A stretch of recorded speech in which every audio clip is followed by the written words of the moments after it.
শৃঙ্খলা সৃষ্টি করতে চান এবং বিশৃঙ্খলা করে দেখা যাচ্ছে রাজনৈতিক ফায়দা নিতে চান।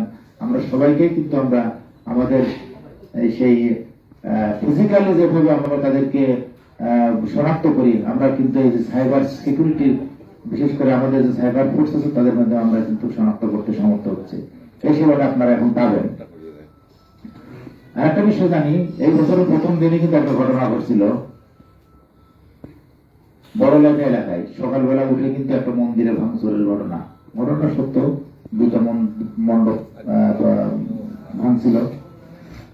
সকালবেলা উঠলাম, 1 জানুয়ারি, একটু ভালো দিন, সেভাবেই তো কাটানোর কথা ছিল, কিন্তু চারিদিক থেকে একেবারে পুলিশ প্রশাসন অন্যান্য জায়গা থেকে বেশ সবাই যে কি ঘটনা ঘটলো বছরের প্রথমে, যাই খুব অল্প সময়ের ভিতরে আমাদের পুলিশ সদস্যরা যা তাকে ধরতে সমর্থ হয়েছে এবং সে কিন্তু আদালতে 164 দিয়েছে।